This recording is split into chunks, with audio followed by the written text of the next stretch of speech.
Diberi bahawa 1 per M darab dengan 1, 2, K, 3 ialah matriks songsang. Matriks songsang bagi 3, negatif 2, 9, 1. Hitung nilai K dan nilai M. So, maksudnya matriks 3, negatif 2, 9, 1. Bagi matriks ini, matriks songsangnya adalah 1 per M, 1, 2, K, 3. Untuk menjawab soalan ini, kita perlu tahu formula bagi matriks songsang. Formulanya adalah 1 AD tolak BC, kemudian D ke atas, A ke bawah, negatif B, negatif C.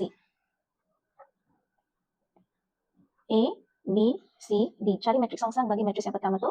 Kita akan dapat 1 A, 3 darab dengan 1 tolak dengan B kita, negatif 2 darab dengan 9.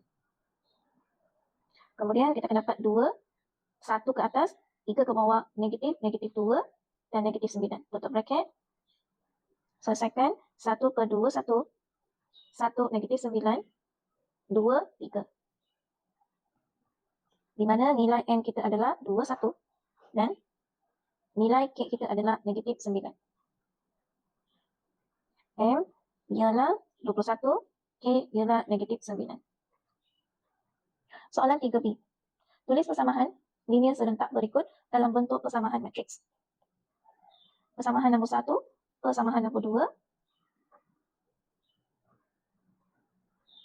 3, 9, negatif 2, 1.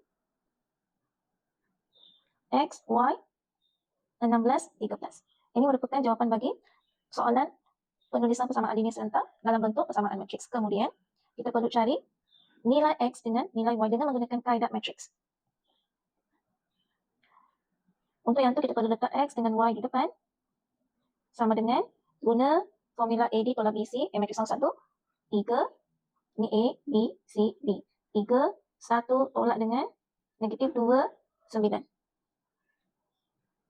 Negatif 1, negatif 1, 3, negatif, negatif 2, negatif 9. Tulis balik 16 dengan 13. Tutup bracket. Selesaikan. Kita akan dapat 1 per 21.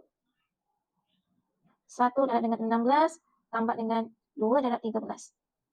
Negatif 9 darab dengan 16 tambah dengan 3 darab 13. Tutup bracket. Kita akan dapat 1 per 21. Dalam bracket 42 negatif 105. 2 negatif 5. Di mana nilai X adalah 2 dan nilai Y negatif 5.